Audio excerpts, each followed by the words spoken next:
बहुत से ऐसे क्वेश्चंस आ रहे हैं जिसमें ये पूछा जाता है कि इतनी गर्मी में प्यासे कैसे रहेंगे।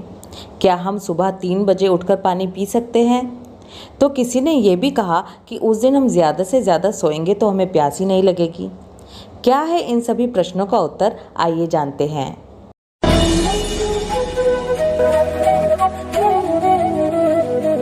राधे कृष्णा आप सभी को। वर्ष की सबसे बड़ी एकादशी है निर्जला एकादशी, जिसे पांडव एकादशी या भीमसेनी एकादशी भी कहा जाता है।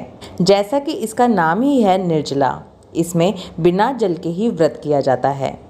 सबसे पहले तो ये क्लियर कर दूं कि बिना जल के मतलब कुछ खाना भी नहीं और कुछ पीना भी नहीं। ऐसा नहीं कि जल नहीं पी सकते तो खाना तो खा ही सकते हैं। अब दूसरा प्रश्न कि कितने बजे तक पानी पी सकते हैं। तो देखिए, ये व्रत एकादशी के सूर्य उदय से लेकर द्वादशी के पारण समय तक का होता है, इसलिए आप एकादशी वाले दिन सूर्य उदय से पहले तक पानी पी सकते हैं। अब आते हैं सबसे मेन प्रश्न पर, जो है कैसे, आखिर कैसे हम ये व्रत रख पाएंगे। तो देखिए, मैं सबसे पहले तो आपसे कहूँगी कि निश्चिंत हो जाइए। अगर आप पूरी तरह से स्वस्थ हैं तो आपको ये व्रत रखना ही चाहिए, क्योंकि अगर इस व्रत को करने से आपको पूरे साल की एकादशियों का फल मिल रहा है तो क्यों नहीं रखना है। अब मैं आपके साथ कुछ ऐसे टिप्स शेयर करती हूँ जिसे फॉलो करके आप आसानी से निर्जल व्रत रख सकते हैं। सबसे पहले तो ये ध्यान रखिए कि इस दिन आप कोई भी हैवी फिजिकल वर्क ना करें। अगर पॉसिबल हो तो अपने ऑफिस, शॉप या स्कूल से ऑफ ले लें। घर के भी ज़रूरी काम के अलावा कोई एक्स्ट्रा वर्क उस दिन के लिए ना रखें। एकादशी पर तो वैसे भी ज़्यादा साफ़ सफाई करने के लिए मना किया जाता है।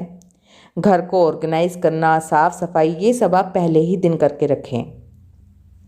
ऐसे काम करने से बचें जिनके लिए आपको घर से बाहर जाना पड़ेगा। ज़्यादा से ज़्यादा फ़ैन, कूलर, एसी में रहने की कोशिश करें। एकादशी के दिन जो भी आपको दान इत्यादि के लिए चाहिए वो पहले ही दिन ला कर रख लें और उसको ऐसी जगह पर रखें जिसे निकालने के लिए आपको मेहनत ना करनी पड़े। गर्मियां हैं, आप 2 या 3 बार नहा भी सकते हैं। अगर आप इन छोटी छोटी बातों का ध्यान रखेंगे तो आपका दिन आसानी से निकल जाएगा और प्यास भी नहीं लगेगी। और अब हम डिस्कस करते हैं सबसे इम्पोर्टेंट बात, हमें पानी के लिए इतना सोचना ही क्यों है।